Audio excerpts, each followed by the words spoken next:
Hello, good afternoon, buenas tardes, buenas noches to everybody out there.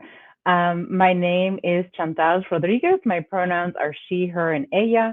I'm the Associate Dean of the David Geffen School of Drama at Yale, and I'm a faculty member in the Dramaturgy and Dramatic Criticism department here. I'm honored to have served on the selection committee for Reencuentro, and I'm thrilled to moderate tonight's discussion. I first want to welcome and thank our ASL interpreter, Emma. So you see her there on the screen, and she will be supporting us with accessibility throughout the session. And we may also have a second person to come relieve Emma, so we'll welcome them at that time. So it is my pleasure to welcome our panelists to the digital stage for this panel. So I'm going to invite them to join me here. Oh, sorry, there's a little technical issue. I think that our interpreter can't hear us. So we're going to pause for a minute to do a little bit of tech support.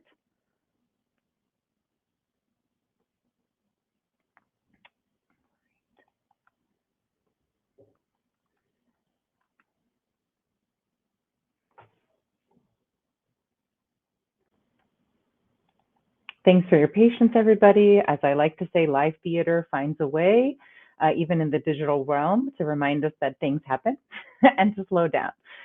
So while we wait for our interpreter to get settled, I also just wanted to begin with acknowledging the land that I'm calling in from.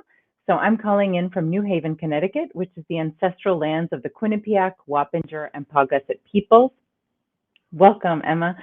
And I also want to acknowledge that the Latino Theater Company operates out of the Los Angeles Theater Center, which sits on the ancestral land of the Tongva people. So I invite you to reflect on the land that you're watching this from, wherever you are in the world. And if you don't know whose land you're on, you can follow the link that is right below the screen there to learn more about the land that you're on. So now I'd like to welcome our illustrious panelists to the digital stage.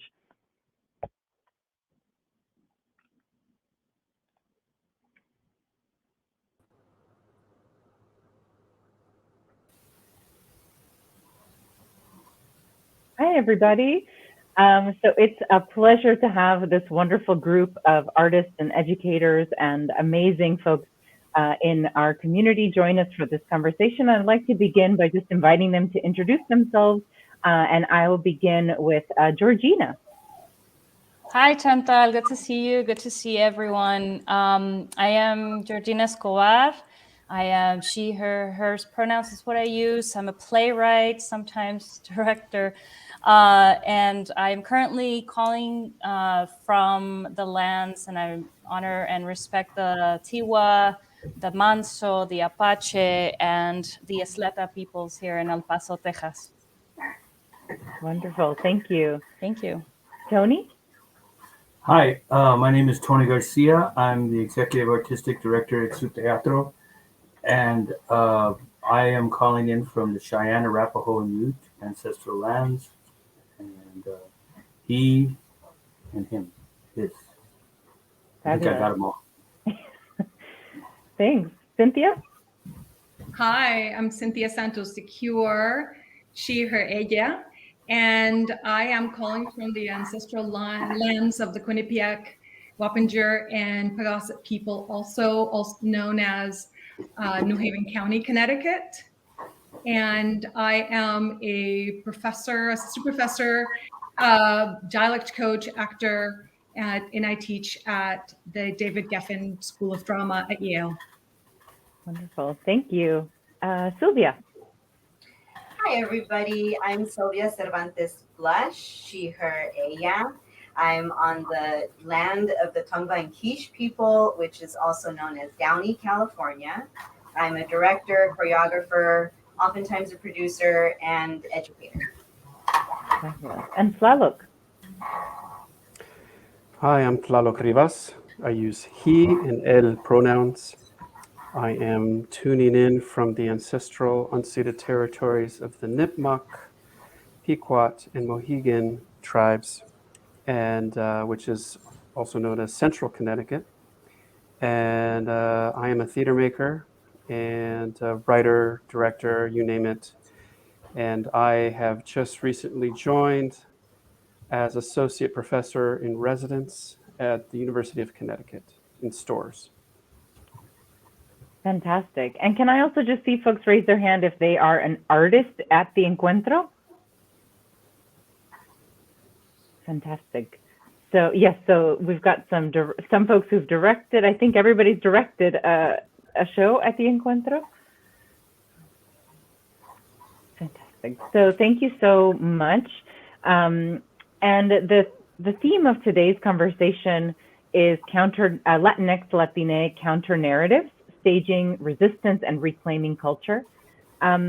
And this group, the goal of our conversation today is really just to hear from your perspective and your lived experience about this theme. And Chicanx, Chicano, Latinx, Latine theater has had a rich tradition of staging counter narratives that serve to resist or subvert stereotypes while then centering the lived experience of our communities. And so I'm really excited to hear from you about what your strategies are for supporting or developing these counter narratives and how your work specifically resists stereotypes or perhaps explodes stereotypes, but also works to reclaim culture. And just to clarify, when I talk about a counter narrative, refers to the narratives that arrive from the vantage point of those who've been historically marginalized, right? So that we can really sort of give power and agency to those communities. And so I wondered if we could just begin by offering the question that how do you as artists, educators, or theater makers engage with stereotype in your work? Do you resist it and subvert it? What is your relationship to stereotypes as we think about the Latinx community? And we can just open the conversation for anybody who'd like to jump in first.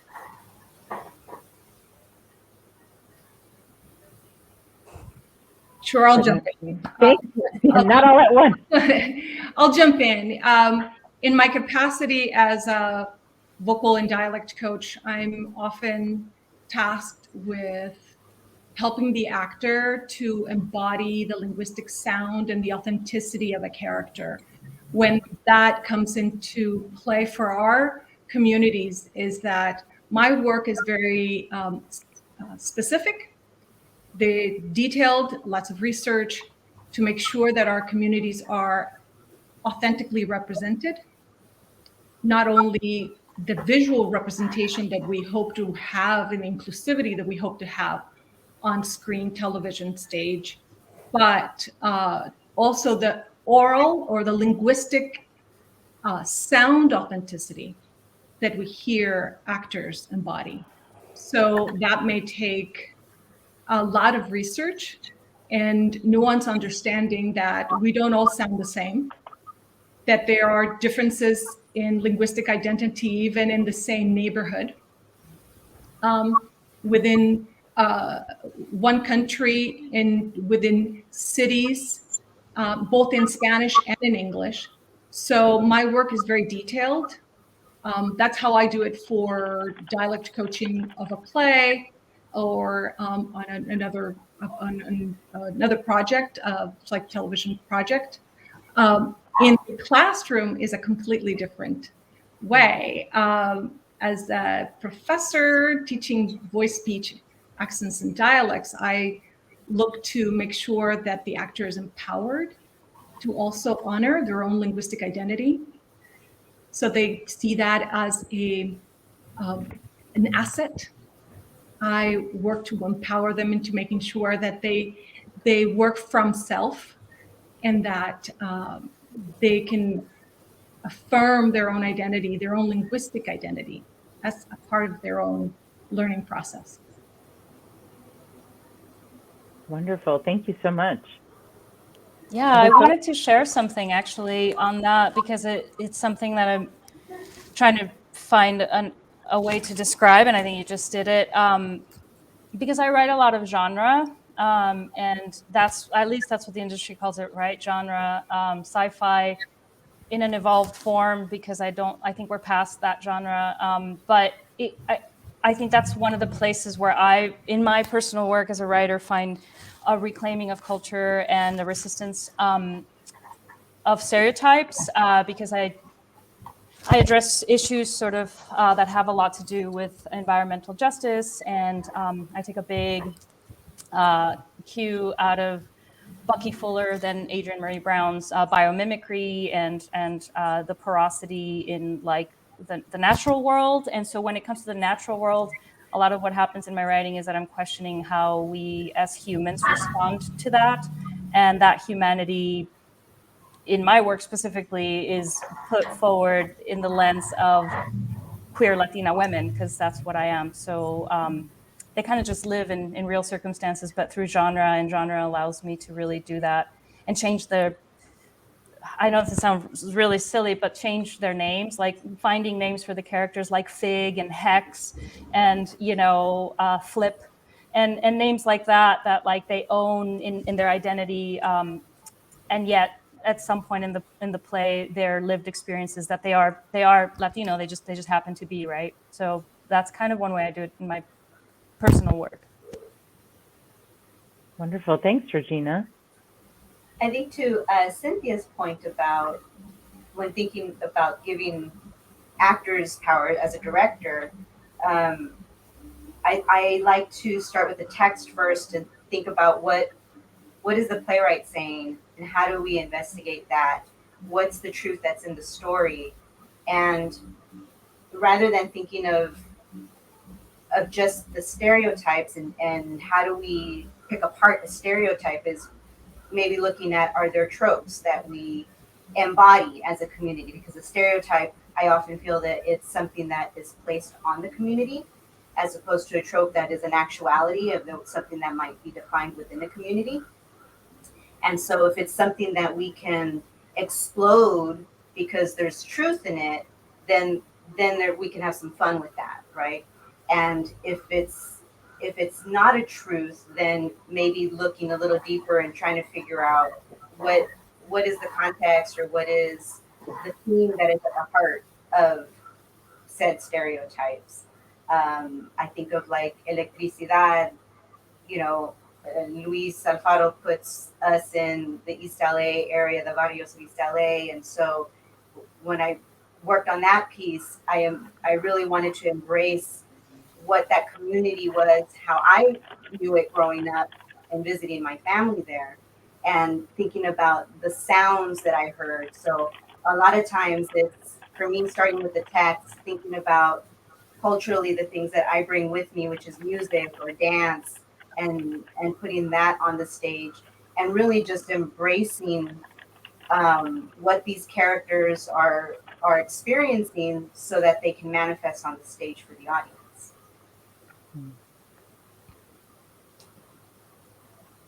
Salo?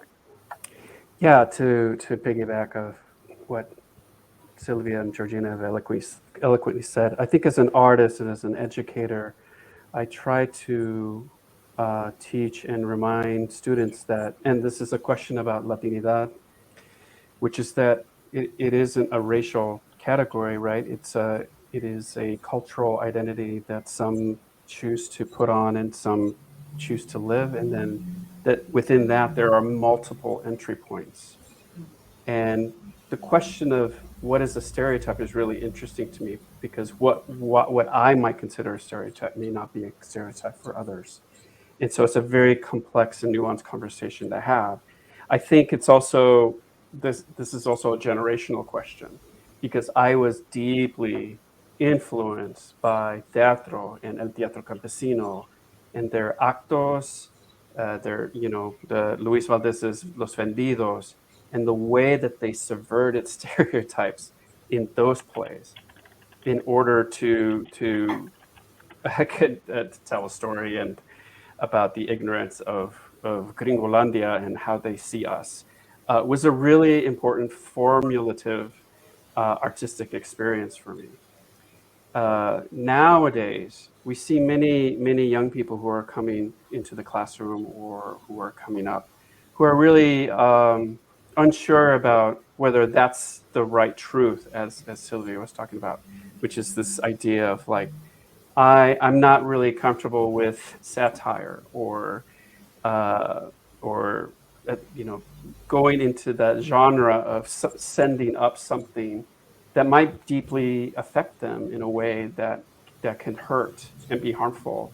And so it's a really interesting time to be an educator, because I'm also getting that biofeedback from them about what matters to them now. And it may be because we've just come through a very difficult time, not only with the atrocities of the past administration, but also the pandemic and how it's affected us in our varied communities. So I'll just leave it at that, because I want to hear what others have to say. But that's where I'm coming from. Thanks so much. How about you, Tony? Yeah, great. Thank you for the segue, Tlaloc. Talking about the older generation. So for me, Luis Valdez transformed the American theater when he said Simón que yes. Prior to that time, we were not bilingual at all. The first time I saw a teatro perform and they had characters on stage that I knew in my community, it transformed the picture of what I thought I could do as an artist. My class at high school was doing Sound of Music. If you don't think the Nazis would have found a Mexican in the middle of that scene, it was, So for me, that place of that act of putting us on stage and putting us on stage in all of our glory, all of our faults, all of our contradictions was empowering to me. And over the years, I agree with Tlaloc. We used it as a great way of. I mean, one of the last things we did is it was about a strike here that happened in the late '60s, and at one point the growers hired a bunch of white students from the university to come in and work for them, and I took great pleasure in putting all of our actors in blonde wigs and sending them on stage to play white kids in a very stereotypical way. And they got a big kick out of it, right? I loved it because it's been done to us for so long. Presently, I teach at Metropolitan State University in the Chicano and Chicana Studies department, and I have a lot of first generation students who are parents are Mexicanos, but they are, as I would categorize Chicanos, they know very little about the Chicano movement and all those that piece of identity. And what I find is we go through it, and I never tell them you have to be, or any of that stuff, is they actually find more things that resonate with them than they ever thought that they did. And I never tell them you go away and you have to be something else. One of the reasons they hold on to being Mexicano so much is they don't want to distance themselves from their parents. But I've also found students from Nepal, Ireland, all of these kids who have been, for some reason, have had their identity suppressed or displaced, identifying and being drawn into that thing. So for me, it's a great opportunity for us to then. I've never presented us on stage without our faults. I think that's one of the most liberating pieces that we do. We have done tons of plays where we have no white people in our shows. We have no white people on stage. I find for me, it's a statement that is irrelevant necessarily to telling our story. The other piece, this last piece, and I'll stop, is that a lot of our stories too are stories that we've created about Chicanos in Colorado. And a lot of that has to do because we're in the middle of the country and we're not on either coast. And people have a tendency to fly over. And a lot of the stories that we're getting, it doesn't mean that they're not relevant. And we have presented those as well. Stories from LA, stories from New York. But so much of the long history of Chicanos here in Colorado, those stories have not been talked about. So many people. So that there's a different resonance and also telling the historical elements, and allows us a lot of opportunity to operate, to analyze and deconstruct and present. Challenge. Thanks so much, Tony. I think we're going to switch ASL interpreters now. So I want to thank Emma and welcome Kelly to the digital stage.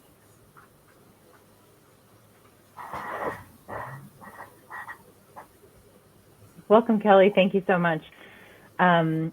Thanks, everybody. It's really sort of a lot to chew on, I think, thinking from an intergenerational perspective, definitely. And I wonder sort of how I think I really appreciate what you've all have shared, especially around how we present our multiple communities in all of our faults and in all of our joys and sorrows, right? And I wonder, what is the role you think specificity plays in perhaps combating preconceived notions about our communities or stereotypes in general? How do you approach sort of specificity in your work?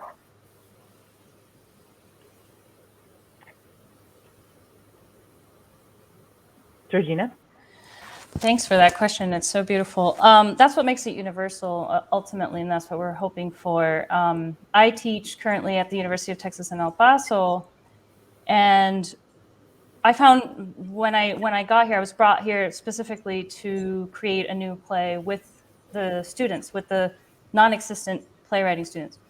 So it was about coming into a space that was once mine in some way. I'm from Juarez, so I'm from just across the border. And saying, we're going to write a play together. What do we want it to be about? And I think in that respect, and I can go on for hours about the amazing methodology behind that and how it worked, but the specificity was what made us create a common language, right? To allow us all of different minds, different generations, different sensitivities, everything to come together. And because of my background and I paint, like it was images, right? The images of the space, the topology of the play, the landscape of the play was first and foremost before we even know what it could be about. And they knew from the start they wanted it to be a reflection of El Paso, and not a reflection of El Paso that is about lived experience, like in passing, like this general, like, oh, we're immigrants, we passed through here, there's narcos, like this general thing. They wanted it to be about like the lore of the abandoned orphanage in East El Paso, and that like that underpass that is graffitied and like that everybody's seen, but nobody knows what it says. Like they wanted the design of the play they were imagining to be unequivocally of their topology. And I found that specificity, not only did it open us and put us all in one boat of shared experience, because we've walked these streets with our feet and we've experienced it together.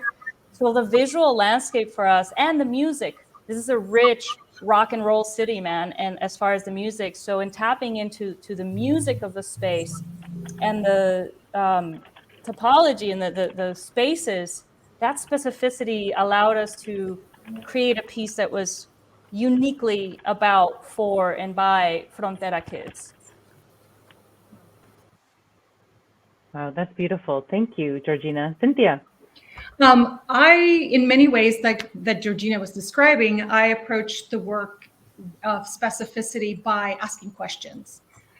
If I don't find textual references in the script of where the linguistic sound of that character or the characters exist, then I'm going to rely on the director. I'm going to rely on research and maybe even my own suggestion. So, for example, most recently I worked on Quijote Nuevo for Roundhouse Theater, and the director, Lisa Portez, she was very specific, and she said, oh, we're thinking about Terlingua, this border town of Terlingua. And I said, brilliant. So for me, that meant that I was looking for oral histories of folks from Terlingua so that I could collect those stories, I can collect the audio and have the specificity of the sound of the area, and then begin to decode it for myself. Then I learn the accent or dialect. Then I begin to find pathways that I can then teach the actor, find out what the actor already has, brings to the equation in terms of their own linguistic positioning. And then share that with the actor and begin to help them embody it. But I love the specificity because that really empowers me to really get down to the nuanced understanding of that sound in that area and really honor the storytelling. Thanks so much. Chantal, I'm sorry, Sylvia, were you going to go? Go ahead, Tony. Okay. So you know this when we did Enrique's Journey in LA. So in Denver, we have very few Central Americans. Enrique's Journey was about a Honduran young man who travels the tops of the trains and comes here. Here in Denver, it was not as crucial. Nonetheless, we did bring in dialect coaches. We had a lot of long conversations, and the actors had to go through a rhythm of learning the dialect and such, and it was more difficult for the Spanish speakers than it was for the Chicanos who because it all sounds the same to them. You tell me to say it this way, I'm going to say it that way, and that doesn't matter to me. But when we got to LA, we knew that was going to be the be all and the made all, and we were holding. And we had some people say, well, it wasn't perfect, but we also had people who said, I was waiting for it and I heard it and I knew it was there. Otherwise, the whole show is a bunch of bullshit for him. And I think that you're right. That the more specific you are, the more universal it becomes. But for us, it was definitely a geographic piece that had to be authentic. Specificity really is authenticity.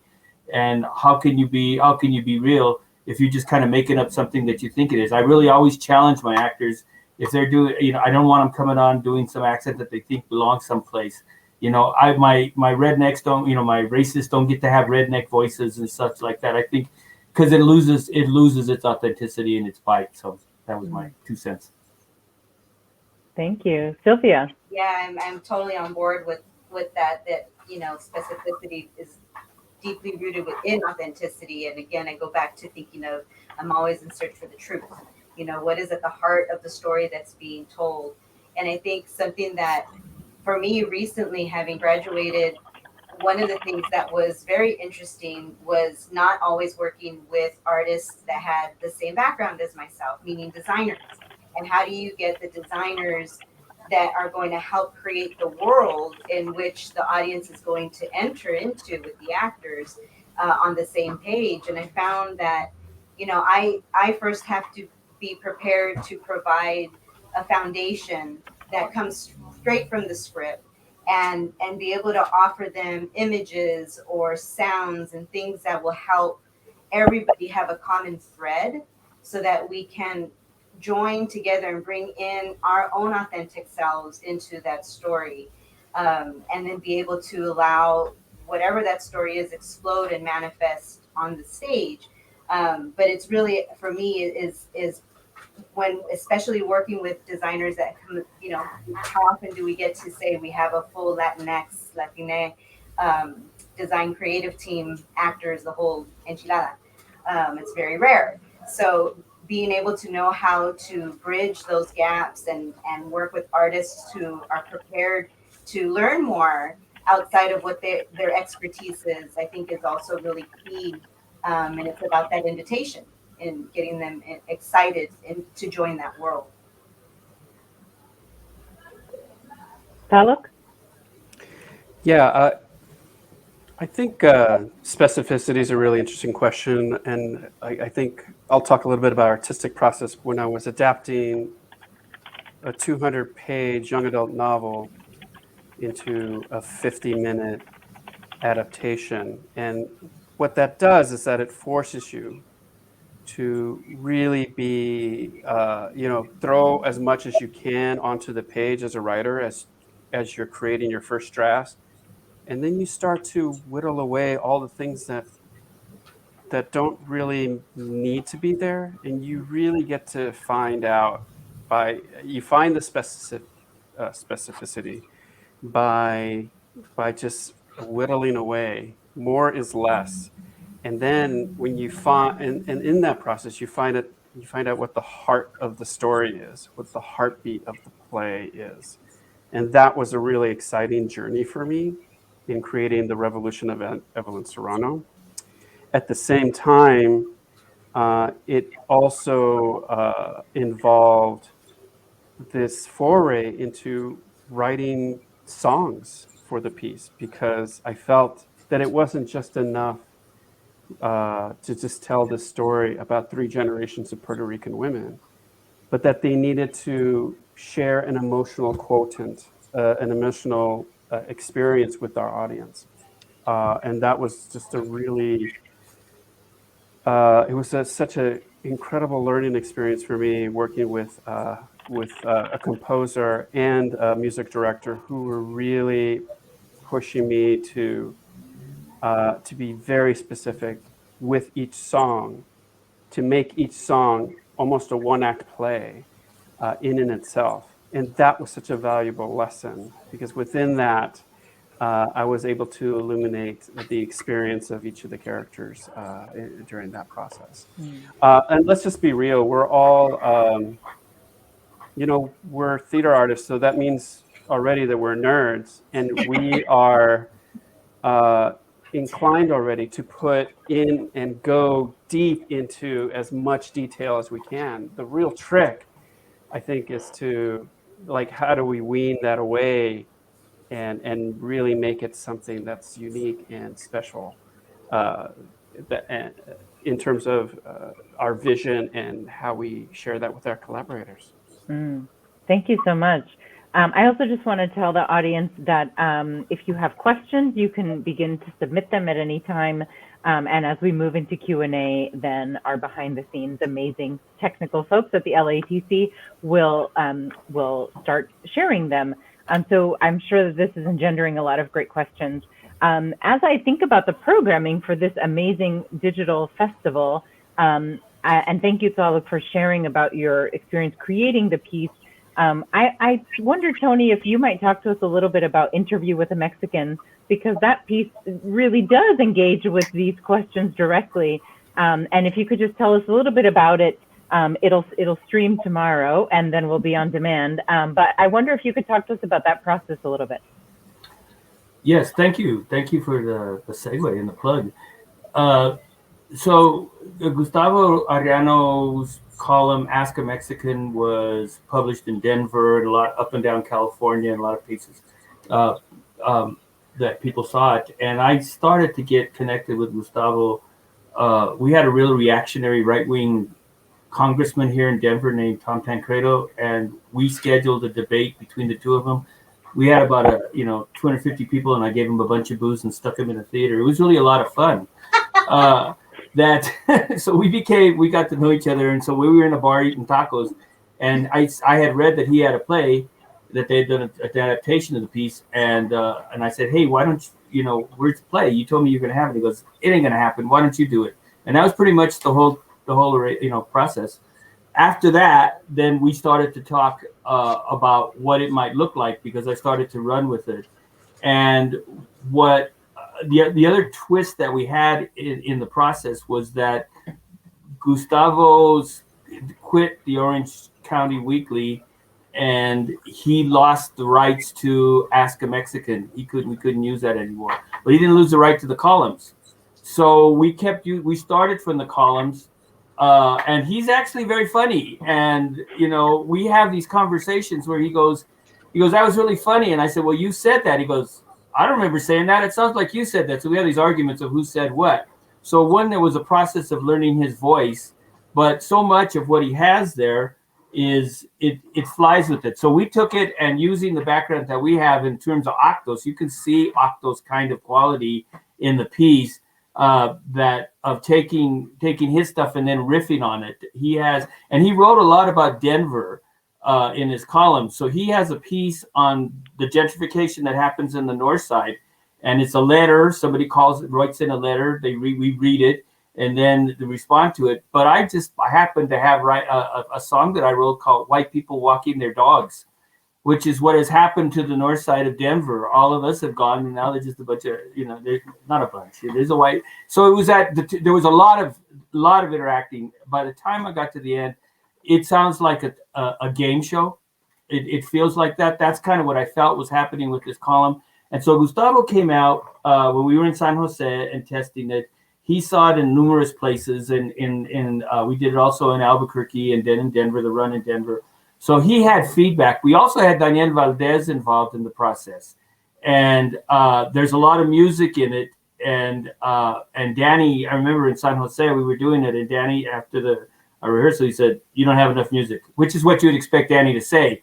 But then he started to put that stuff into there and that. So we have 5 actors on stage and a musician.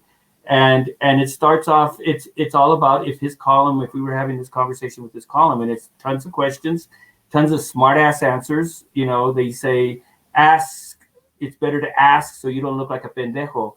And so that gives you the theme of the piece. So it's very funny, but it also is profound. I think those elements are there as well. And it has, I think Gustavo feels that there was a very solid marrying of the two styles. That Su Teatro was the one doing it is always kind of interesting. Just the same as why were we doing Enrique's Journey is because we had the opportunity to. That's the primary reason. So I'm looking forward. We did film it. It is kind of nice. We could call the column Ask a Mexican.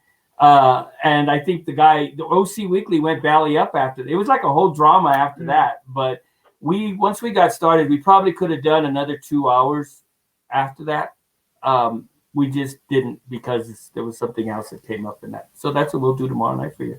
Thanks. I encourage folks to check out all the shows at the Encuentro. And just being a Californian and Southern California native myself, I remember this column very well, and really speaks to sort of the kinds of questions that were being asked were, pretty surprising, and often rooted in stereotype, right? And really engaging. And I love the different mediums that this whole festival is engaging with to resist.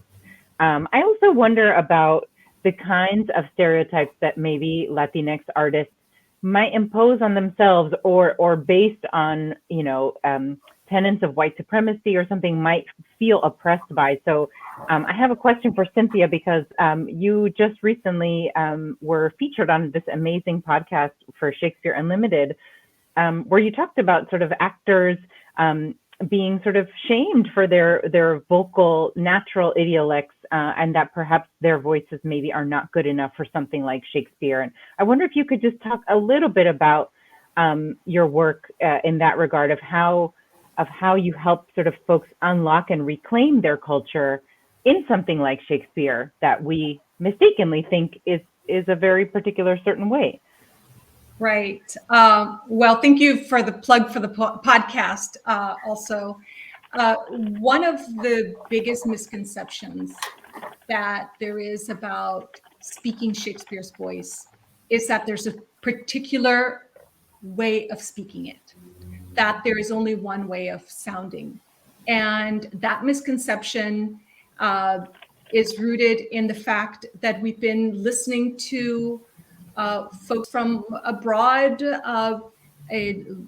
speak the Shakespeare's words in a certain way. So therefore, there has been this push to emulate that sound. But in fact, Shakespeare didn't write for a particular sound, and Shakespeare's actors didn't sound a particular way. They actually were a mixture of different dialects.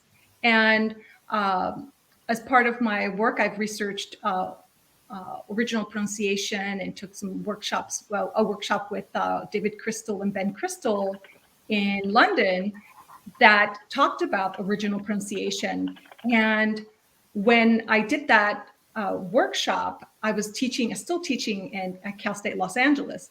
And one of the biggest realizations I had was that the demonstration of original pronunciation sounded like the blended dialects of my students in East LA.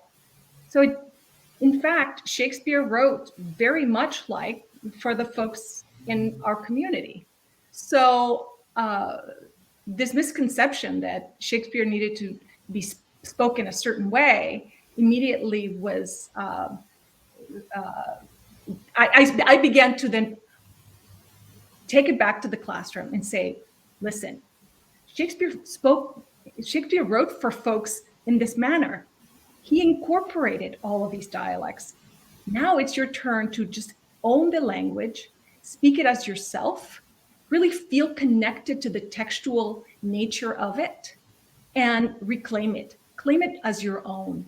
And lately, there's been this push to create Shakespeare's work with different cultural adaptations of Shakespeare's work, right? And often actors are being taught different dialects in order to perform Shakespeare. But I'm telling our community, we need to sound and use Shakespeare in our own sound, in our own idiolects. So that's how I approach the work. I will go back and forth in Spanish and English. I will use my own Puerto Rican idiolect, which is nothing like I'm talking right now. And to demonstrate and to really offer permission to bring themselves into the work. Yeah, that's so beautiful. Thank you so much. And I think we're going to pause briefly to thank Kelly for being with us and welcome back Emma to the digital stage. Thank you. Salok, were you going to offer something in response? Okay. I mean, I don't even ask for permission. I just, I get where Cynthia's coming from. And, especially when you're dealing with the classics and reinvention of the classics, right? It's, you're dealing with dramatists from the past who wrote for a contemporary audience. So we are taking that text and creating work for our contemporary audiences. There is no reason, it doesn't make any sense when somebody says we have to do it in the original way or in, period costumes, because what does that even mean? So I really, again, I just want to heartily endorse everyone to listen to that podcast because it was so inspiring, and especially when I was hearing the recordings of Raul Julia performing Edmund from King Lear. Am I getting that right? Edmund Edgar? I always mix them up. I think it's Edmund. But the way that you created a parallel to listening to that speech and connecting with it, because it connected it with the colonialization of Puerto Rico. It was happening in real time. My head exploded in the car. We're listening to that. And I just think that's incredible. And we wouldn't have had that if we didn't have scholars like you and Mika and so many others unpacking this, because my mom, who got a third grade education,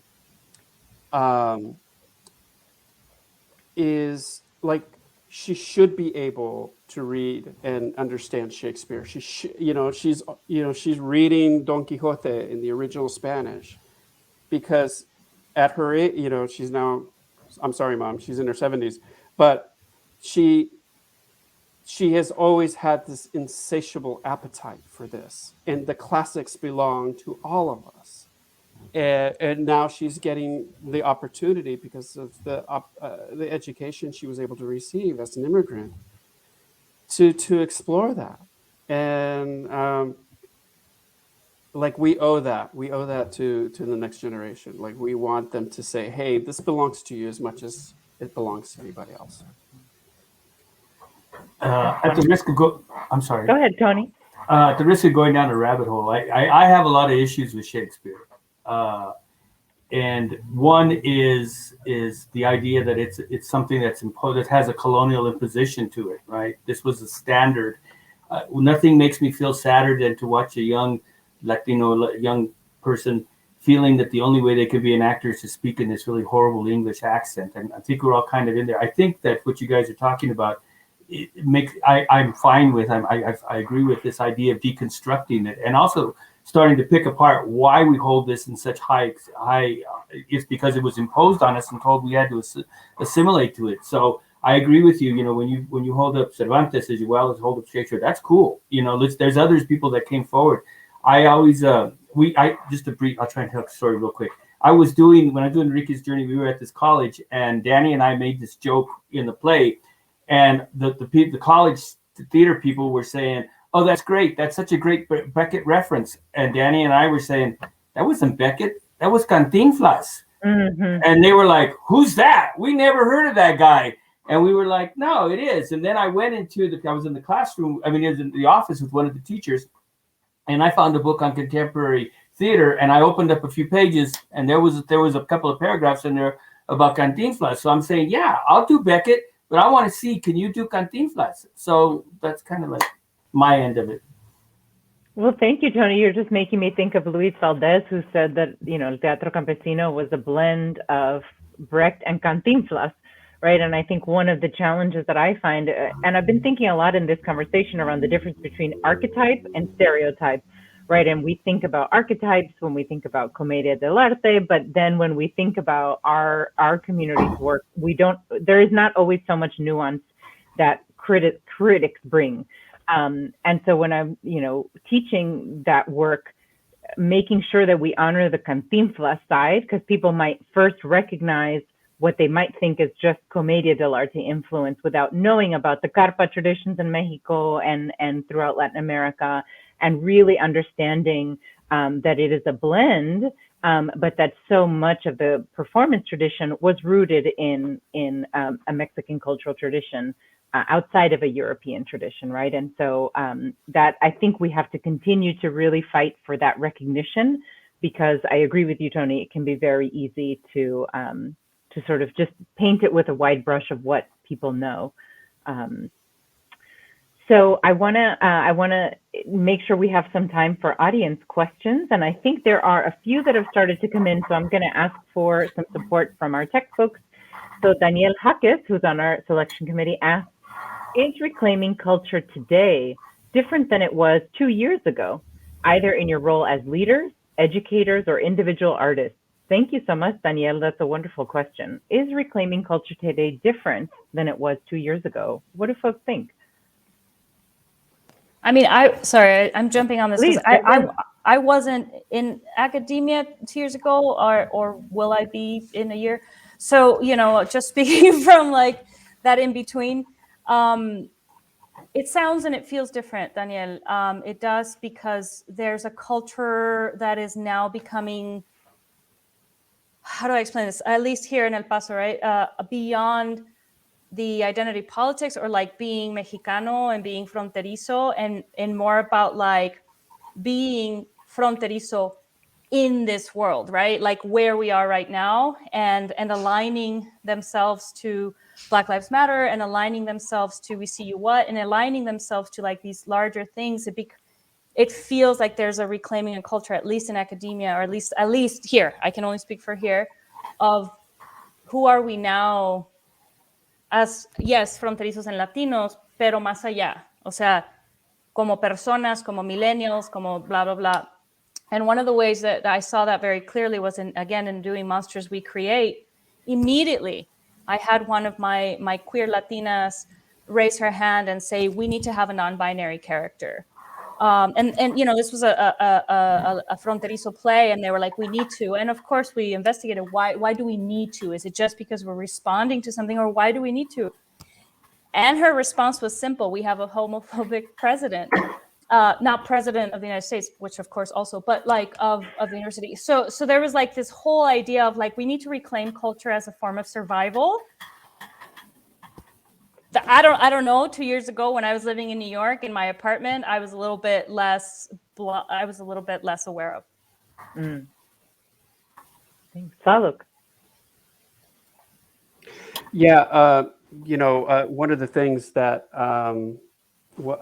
I insisted on in casting The Revolution of Evelyn Serrano is that we needed the representation of Afro-Latinos in the play. And not because there is an increased awareness of it, because we do continually need to have the conversations and to elevate the presence of Afro-Latinidad in our plays, in our narratives. But even in doing the research, I'm going to go back to research. You saw in the photographs, you saw in newspaper articles, you saw in the footage from the Young Lords movement that there were Afro-Latinos part of that movement. And so for me to try to cast this play as something that was maybe homogenous, as someone who, having the cast of an entirely, a café con leche complexion would have been irresponsible for me, not only as the adapter, but also as the director. And so I insisted on that, even if some of the actors who, some of the Black actors that I had in the show who weren't necessarily Latino, but wanted to be a part of the story because they were also part of that story with the coalitions between the Black Panthers and the Young Lords being such an integral part of that movement. It was an intersectional movement. And I think people tend to casually leave out that even the Chicano movement involved Filipinos, involved African Americans. And we need to, we really need to explore that if we're going to continue to tell these stories of that history. Sylvia? Yeah, I also think that I don't know that it's so much changed from the last 2 years that it's different, because I think if we look at the history of Latinos in theater, the folks that started many, many years ago claimed their culture. I think that what is happening now is that there's more exposure, that we have more access to people across the globe, and that also increases the amount of support that we can offer each other as people step into the roles that they've been ready to take on, as we see more people of the global majority take on roles in artistic leaderships and academic leaderships. I think it's for the younger generations who have maybe been caught in the middle and not really sure of where they fit in with identity. It's about reclaiming their right to exist in the spaces that have traditionally not been inviting.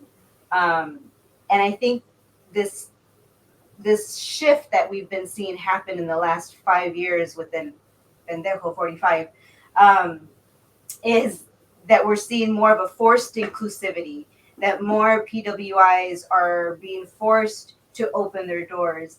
And with that, there are allies, but because of this sort of now, institutions have to look at themselves and say, okay, where are we not inclusive enough? Where are we not diverse enough? Again, people who have been ready to step into those roles are now in those roles and being able to take that on and continue and further lead us towards more inclusivity, where this idea of reclaiming our culture, I think it's more of just being unapologetic about who we are and just standing in our own power. Cynthia? I completely agree with that. But I also think that this wave, this movement has been coming on slowly for about a decade. And I think that it's that we're finally finding, and I'm going to speak for myself, I'm going to speak for, my experience with students in the last decade, that finding agency, finding the words to name the things that we believed were happening, but we didn't have the words to attribute to them, and finding that agency and that power, the braveness to actually speak out and say, I want to reclaim my space. I want to reclaim my voice. I want to be center stage. I have a right. And I think that where we are today, it is different than we were 2 years ago. Yes, I think the pandemic made us pause and really reflect all around. And we are currently in a state of moving forward. And I'm not sure how far we will go, but we are certainly moving forward. Bien lejos, Cintia, tú. Por Yo supuesto. sé. Hasta allá. Hasta Yeah.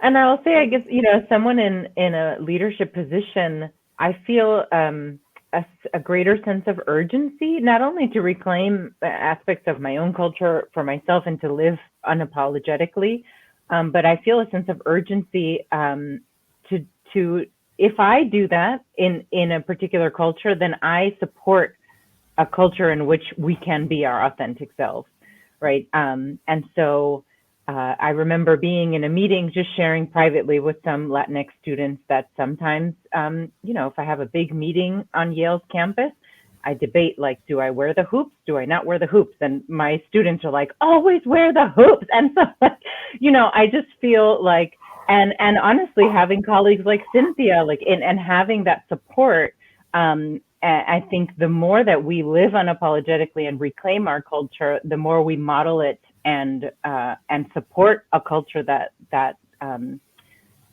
honor and value a multilingual community, a multiracial community. But it's hard, and the risks are greater for some folks than others, right? And so I think that's what I've seen in the last 2 years of really being much more aware of who's most vulnerable in any community, and that can shift over time or depending on what's happening in the world at any given moment. But so I would say I've just really felt a greater sense of urgency to create the conditions for people to really be unapologetically who they are. Tony. Yeah, well, I think there's also looking at how those who work in predominantly white institutions and those who work, for example, at Sut Teatro, this is a brown and black institution, and that's how you function, and that's what we know, and that's our world. We do have those conversations amongst our staff of going, we don't have that conversation. We don't even, it's very, very different. And then consequently, when we go onto the campus, there's a change there, but it's still not in the same real world where we and we've done this for 50 years. We're celebrating our 50th anniversary this next couple of years, and so that is there. Also, one other aspect is that the more we advance our culture, talk about our culture, share our culture, be a part of that culture, the pieces of how does that, when that culture starts to not being given back to us, being sold back to us at the museum, maybe at the museums or the art centers, that start to take it on because they're trying to do whatever their inclusivity and work is going to be and start to sell it back to us. Obviously, we want our artists to have as much opportunity as they can and make as much money as they can and be able to do that. I mean, Day of the Dead is a big example. I think all of us kind of go that and we cringe. But then on the other hand, if you've ever seen Mexico's celebration of the Day of the Dead, I mean, it's shamelessly commercialized, right? So those are all, that's where's authenticity, where's all that kind of piece. It just kind of jacks up the whole idea of, okay, now I'm claiming my culture. I'm feeling what I'm feeling. And then somebody else comes along and goes, oh yeah, I feel the same thing. I want to be one of you. And it's like, wait a minute, you got to get a card or something like that. So thank you so much. We've got a question from Evelina La Mera Mera Fernandez, who says, is academia catching up with the rest of the country? If so, how? And I also want to invite Sylvia, as someone who's a recent graduate from the master's program in directing at UCLA, right? I think the experience of being a student in academia might give you the best insight actually to this question. So I asked this to the panel, but Sylvia, I wonder if you have thoughts, if you might share them. Oh, the thoughts. Yeah, so the thing that was really interesting was having the support from faculty saying, yes, we want you to do the work that you're proposing. And then coming to the realization that there weren't enough actors to audition for a four-hander play. And then we were told, okay, maybe you need to go out into the rest of the school because maybe there are actors that are in different parts of they're majoring in something else. So for me, I felt like there was definitely a support in the staff and saying, yes, we want you to do the work, but the infrastructure itself was not there. It wasn't ready to support that work. And so myself and some of my colleagues that were in other cohorts came to the same realization. Giangela Wilder, who had wanted to do casts that were predominantly Black had to go to the African American Studies to cast her shows. And alternatively, they also get playwrights from diverse backgrounds, but these diverse voices then also who they're writing for, they don't have the people to play those roles. So there was a lot of conflict in trying to understand, you're telling me, yes, I support you, and yet there's a problem with the system of how it's what you're bringing in to the actual institution itself. It's been 2 years. Is it going on 3 maybe? Since I graduated. So I'm not sure what that looks like now. But I think what ends up happening is, and this was something that even was shared with me by an actor who just graduated from the undergrad program, is a lot of times the actors end up having to play roles that drudge up a lot of trauma. And there's not a lot of space to really fill that artistic void of all of the nuances that are in our stories where there's joy, right? And I think that sometimes that can leave a bad taste in a young person's mouth, and when they're trying to find their feet just as an artist. And so I think that that's challenging. And another thing that I experienced was I was given a position as a visiting professor immediately after grad school, and I was brought in to teach a class with the Latinx background. It was supposed to be scene study class. The school did not promote the class across campus, and of course, the department itself didn't have a wide Latinx base, so the class didn't go through. And one student fought for it, and we ended up doing a directed studies class with just one student. And what that ended up doing was I introduced so much stuff to him that he had no idea. He only knew of Lin-Manuel Miranda and John Leguizamo. That was it. That's all he knew. And by the next year, he put on a festival where they showed Fornes's documentary film, The Rest I Make Up. And this year, he directed as a student Native Gardens by Karen Zacarias. So I think just this idea of, the representation, when you have it at a leadership level, that is where it trickles, right? Because now you have those resources at that level to be able to offer those resources to the students and be able to expose students to other things. And the other class that I was teaching there, I exposed them to so much other stuff as well that wasn't part of just the regular canon, because I felt, even though they weren't all Latinx in that particular class, it was my responsibility to continue to share the work that I had been embracing and learning about, because I knew that that the stories were universal, and that it didn't matter as much as it mattered more that they were exposed to these stories to recognize their universality than it did to feel like I was spoon feeding them a curriculum. Yeah. Thank you. More. Yeah. Thank you for sharing. I want to pause briefly to allow a transition of ASL interpreter. And can we just give it up, because these folks are amazing. This is a lot of labor, and we really appreciate you. Thanks. All right. Georgina, were you going to respond? You put me on the spot. I was doing this. Sorry. I thought was it Saluk? I saw a hand and I wasn't sure where it came from.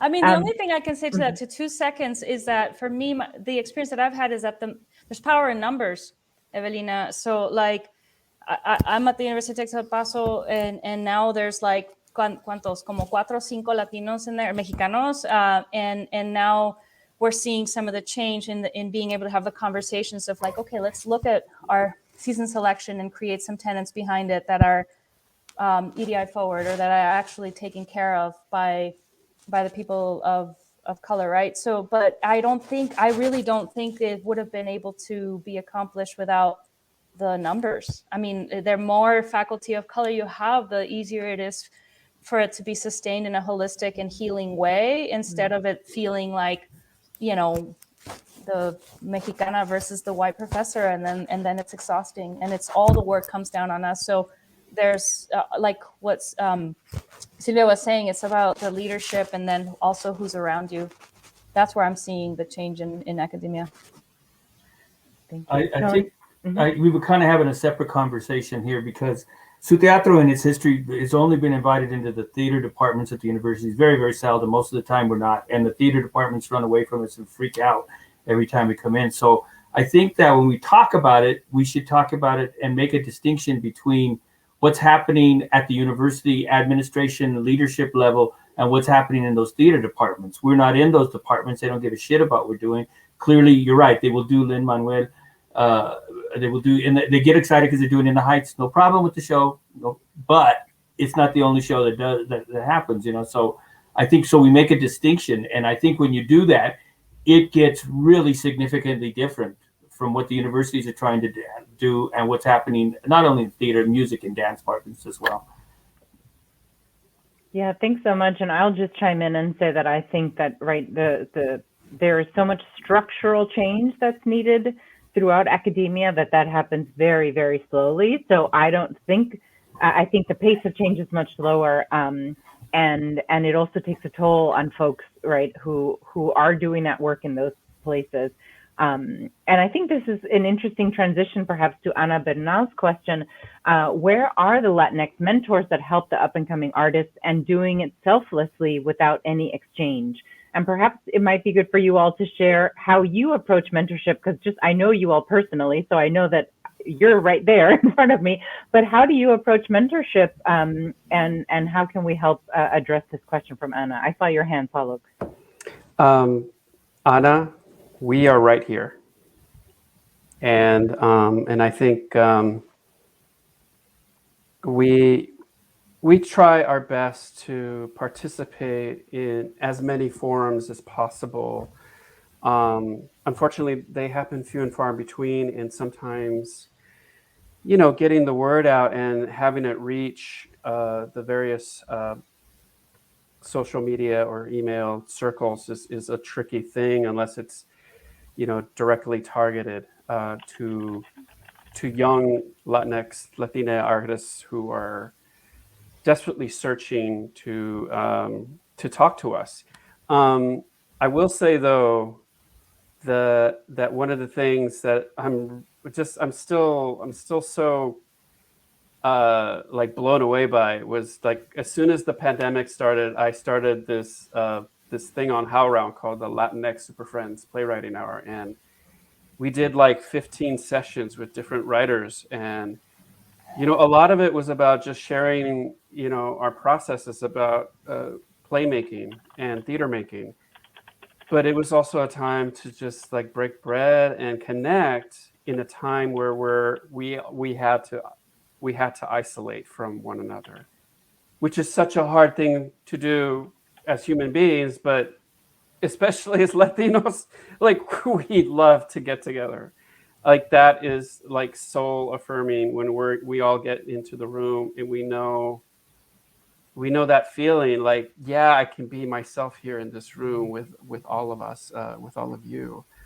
And I think I will share, just a couple of days ago, or at least in the last couple of weeks, not only because of this production, but because I just premiered my version of Antigone at SUNY New Paltz, that I'm getting these random requests from folks who want to interview me or have me on their podcast. And especially, I just got one from a Latinx student from Eastern Washington. And I just think that's so cool, because like Eastern Washington, but I, having grown up in Seattle, I mean, there's a lot of kids who are Latinos who work in the fields up there, and now their kids are going to college, and that's just super exciting that they want to talk to me about that.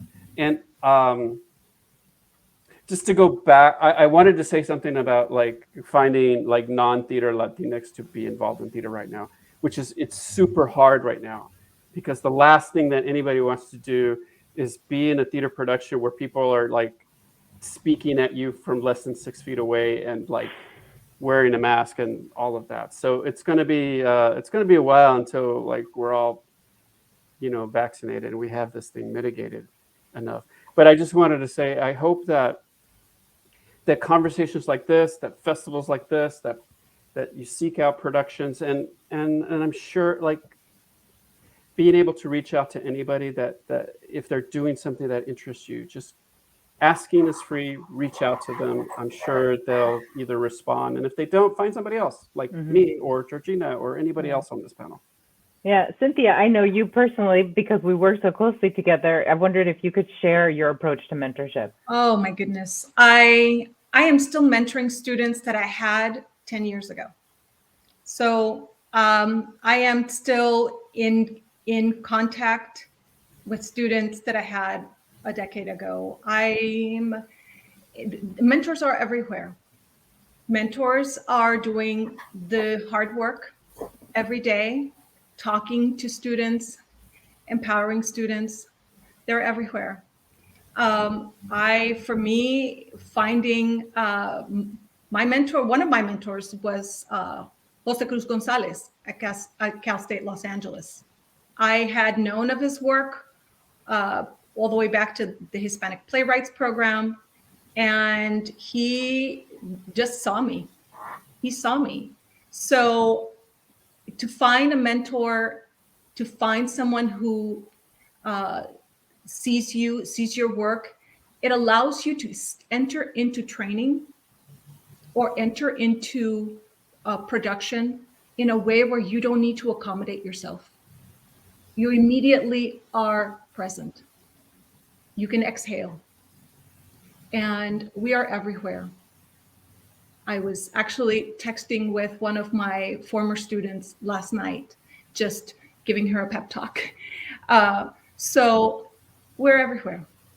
That's beautiful. And I also want to shout out companies like Su Teatro and the Latino Theater Company, the host of this amazing festival, right? That these companies themselves are mentorship engines in terms of doing the work, and that they don't have to be connected to academia, right? That just being able to go to a place like Su Teatro, the training that folks get there as artists. And I wonder, Tony, if you might share your approach to mentorship with young up and coming artists that are coming through Su Teatro. Thank you. I was going to put my hand up to get in. That it's kind of funny. It's changed because when I look back on it, all those people who were yelling at me and giving me crap, they were actually mentoring me. I just didn't know that's what it was called. But we've been, isn't that true? All this time these guys going, you're going to do that? I don't know what's the matter with you. They were actually teaching us, right? And I've always been really, really fortunate because the generation before us did that stuff. They would come to me, and whether I wanted their information or not, they would share with us. But we've been really fortunate to have people come through our space. Some of you have worked with Hugo Carvajal. He directed for us. He was touring with Don Quixote for a while. But also Bobby Lefebvre was just named the Colorado Poet Laureate, first person of color in the history of the state. And of course, my daughter Mika, just received a big award from the city here. So they're out accomplishing and doing stuff, and they just kind of found us. We do have a youth program called Grupo Teatro Volarte, and the kids, Jose Hoser Guerrero has been a poet. He's been working now. Has started when he was with us when he was 15, and now running the program. But he also is they've all become playwrights. They moved to the stage, and so you're right. And I will say, if it was like this whole, when we first moved to our first building, and we talked to the community and said, hey, we're going to be doing all these plays, and they said, what about our kids? Where do they go? It was the community who said, that's great that you're going to be on stage, but I care less about that than you taking care of my kid. And that was a transformation for us in order to building our youth programs. But we've seen this thing growing. Bobby and Hugo did what they produced. Bobby wrote the play. Hugo directed it. One of our biggest hits called Northside, which ran for 3 months here. And they just, it's a great feeling to watch them do this. How much they learn from me, I'm not sure. Probably a lot of bad jokes. But they definitely find something that they seek you out. And I think that's a positive thing. And you just have to have an ear open to it. So whether you want to mentor or not, if you want to mentor or not, you're gonna have to. It's part of it. It's part of the process. It's what we were created to do. Thank you. I think there's one more question. We have time for another question. Jasmine Dorothy Hefner, my apologies if I mispronounced that, asked, when working with predominantly white institutions, what do you feel is a good way to make sure their inclusion of your work isn't just performative for them?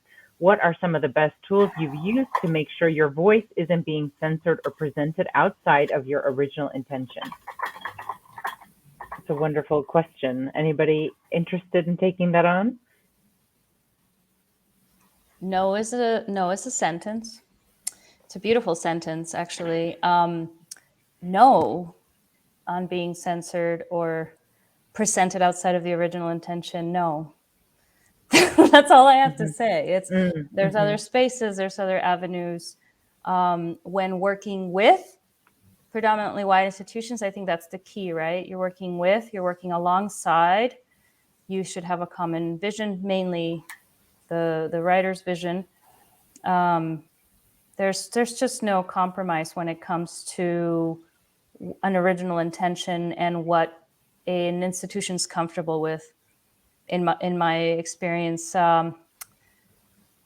it's brave, it's risky, but yeah, no is a sentence, and it's not about antagonist feelings in any way. I think it's about generosity and keeping in mind that, yes, when we work with predominantly white institutions, there might be questions. So engaging with the conversation instead of simply, but saying no, and the no is the start to the conversation, because I think the yes and can be very damaging sometimes for our communities.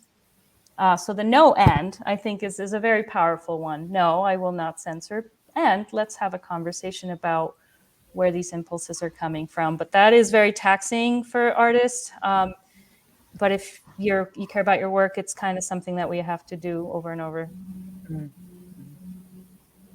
I'd recommend sort of holding folks accountable. So if they have statements on their website, right, or if they have protocols that you're issued, as part of your work, that then you actually refer back to those and hold people accountable.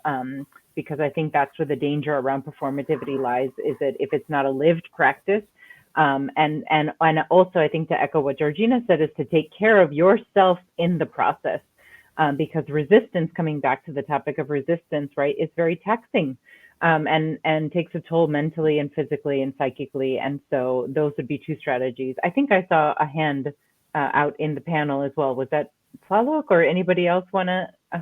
I mean, I can say something that's been really helpful in the past couple of productions I've been involved with is talking to the institution, talking to the artistic director, and say, I part of my process is making sure I have consensus on a set of community agreements before we begin, and here's what I'm going to present, and I want, I'd love to have everybody on board. And they're really just it's a really simple but effective way to really kind of state where you're coming from as an artist, and what you're not going to, what you're not going to deal with in terms of, for example, white fragility, or a sense that your artistic vision isn't going to be respected. So I offer that as a way to engage with the PWI. I'll add to what Tlaloc just said, is, and what Chantal was talking about, of holding people accountable. I had the experience that was actually very positive, and UC Santa Barbara had a BIPOC festival online, and I was working on Mita Ortiz's piece, and she, in the character description, and in my conversation with her preference for two of the characters were to be Native American and or Indigenous. And so when casting came around, which we weren't a part of because it's part of the school and they were giving us students to work with, they had a couple of Latinx actors, and they thought, is this possible? And so I just put the mirror back up and said, well, this is what you promised the playwright. This is what you are saying you want to do for the festival. How can I best support that? Because I think we still have some resources that we haven't tapped into. And I think sometimes that we forget that there is an abundance, right? There's an abundance of artists out there, and we just have to reach out. And sometimes we have to work a little bit harder than we want to as let's say, a director that needs to go completely outside of what the institution is already doing, because I want to make sure that I get the right people for the part. Or the institution themselves has to work harder at opening up who their pool of actors or collaborators are. But I think you'll know if they go, oh, you're right, let's do this, then you're on the right track. And if they push back, then you might have to rethink if you want to continue on that particular project at that time, because there is an abundance of work if we really want to do it and continue to push for it, because you can't sacrifice identity and culture for a job. Thanks. We're going to pause briefly for our last switch. Thank you so much, Kelly. And we're going to welcome Emma back to the digital stage as we wrap up our conversation here. Did anybody else want to speak to that last question? Tony, I wonder how Su Teatro approaches. Do you do co-productions often with other folks? And I also want to say, right, that I think our best practices can extend to non-PWIs as well, right? Like, how do we think about partnerships that are rooted in supportive practices that are not harmful? So I wonder, Tony, as somebody who helms an entire theater company, how do you approach partnerships in light of this question? We have a company that works out of our same space called the Source Theater Company, which is an African-American company.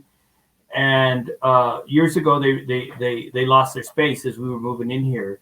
And because we get to make the choices that we make without having to go talk to anybody, we said, you lost your space, move in with us. And it was a very informal, very easy thing to do. And I point to that because not a lot of us have that kind of power to be able to do that. And I thought that's the best way to use it, to just say, we're allies, we were the same, we need to do this. And years earlier, that community housed Su Teatro. And so over the years, one of the pieces we did collaborate on, we do a number of collaborations where they use the space and we provide whatever support we can. We do financially support them as well. But we did the Gospel of Colonus, and I had this brilliant idea that I was going to do this whole Latino version of it and stuff. And so we started to mix and interact in the process. And Daniel Valdez, again, was the music director on it. After a couple of days, he said, this isn't our production. It's their production. And we need to figure out how to make what we're doing work with it. So they did. And I'll just tell you, this is probably more symbolic than, I don't know, but it kind of speaks to what we're talking about. So we were talking with Jimmy Walker, who was the director, and we were talking about how can we talk about bringing our two communities, our two cultures, our two histories together. And I looked on the stage and I saw the choir loft had been set up and it was in steps. And we had brown people and black people and all our different shades in there. And I realized that they were standing on a pyramid. And I realized at that moment that where we had met, where we came together, was at the pyramids. And from then on, it became this place of how can we find places to include each other. At the very end of the piece, the lead actor is an African-American, and he decided on his own, he says, welcome everybody, good evening, welcome everybody. He said, bienvenidos a todos. And it was like electricity that shot through the whole theater at that moment. Our actors stood up in a very different way. And I know it's not giving you the nuts and bolts of how that collaboration is, but that piece could never have taken place if all those other pieces were not in place. You know, if we had not had that trust and that security and the wisdom of Daniel Valdez to say, shut up with your stupid idea, Tony, step back and let this lead you. And we did get that. They made the decision to inject Spanish. They made the decision to include us, which was much more powerful than for us trying to impose it. That's beautiful. I love the spirit of reciprocity, right? And as we wrap up in our final minutes here, I wonder if you could just share briefly, as artists, how do you interrogate your own biases, right? As you and have you had to consider something where maybe you might have been engaging in stereotype, or what are the strategies you use to interrogate your own biases? And this is inspired by an artist talk I did yesterday with the folks from Calle de la Resistencia, who talked about their process of interrogating that artists are not immune to their own biases. And just as we wrap up this conversation around stereotype and resistance and reclaiming our culture, how do you as artists interrogate your own biases? And I wonder if there's anything you might want to share with the audience about that, so we can have sort of a toolkit as we move forward from this evening. I think I just shared. I get my ass kicked pretty regularly for ideas that I have. So I just had a meeting earlier today, and I was speaking to a white cohort who was getting very fragile about receiving constructive criticism. Just listen. Listen to what people are saying, how people respond to your work. Share it, often not because you want your ego stroked, but because you actually want to be humbled before somebody outside of you. Intention and impact are two different things, and we have to know how that hits, and interrogate it and investigate it, and lose sleep over it if necessary, and not like cry about it, and just actually do the work. I think in my work, as a voice and speech teacher, I interrogate sound every day. I have to, and my own biases in terms of what has been handed down to me, and whether or not those structures were truth to begin with. So I'm looking at that, I'm listening to that every day, and I find stumbling blocks. But I begin every day anew.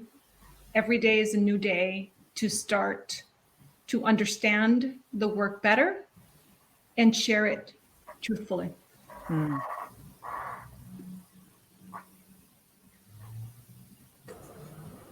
Sylvia? Therapy. Therapy, with an actual therapist, and then taking what I discover in those conversations and listening. So when I'm in my actual relationships with people as artists, as collaborators, as human beings, trying to rectify my missteps, and I think it's always been something that I am continuously working on, is just trying to be a better human being and trying to be a better a person with others. And it's not easy. I'm human. So I think that it's important for me to say therapy, especially within our community where it's such a stigma. Yeah. So that's as honest as I can be. Thank you so much for sharing that. Saluk, anything you want to share? I mean, therapy for sure, because I think, we've inherited a lot of things from our communities, from our families, and there's a lot of stuff where I'm not proud of, and I think I interrogate that every day, and it's actually good. It's good. We have to do this work. We have to do this work for the sake of not only for being truthful and authentic to ourselves, but also for I can't call myself an educator. I can't call myself a mentor if I'm not working on myself every day. Mm. Thank you so much. That's really, really beautiful. And this has been such a nutritious conversation with my amigas here in the room. I'm so grateful for each and every one of you and the work you do in our communities and out in the field at large. So thank you so much, Tony, Cynthia, Sylvia, Tlaloc, Georgina, Emma, and Kelly. Thank you so much for being here today. I want to remind everybody out there in the internet that the Reencuentro continues on through November 21st. And currently there's lots of shows on demand, including Latino theater companies Whittier Boulevard, Calle de la Resistencia, The Revolution of Evelyn Serrano, Distancias, Highland Park is here. And this evening, we'll launch the opening of Undocuments, Paletas de Coco. And then tomorrow, Interview with a Mexican, Canción de Cuna para un Niño Herido. And then throughout the rest of the week, you'll have access to shows like Ice, Good Grief, Enough, Ya Basta, House of Dust, Why Would I Mispronounce My Own Name, Spanking Machine, We Have Ire. So those are just the shows, and the panels continue. This is typical Latino theater company, amazing offerings of works for this fantastic festival. So thank you again for your time. And please get out there and enjoy and devour these artists' work. Thank you so much to the staff of the LATC as well for all of their help behind the scenes in this digital encuentro. Thank you, Chantal. Thank you, Un Chantal. besote. Good to see you. Ciao, Thank everyone. you. Bye, everybody.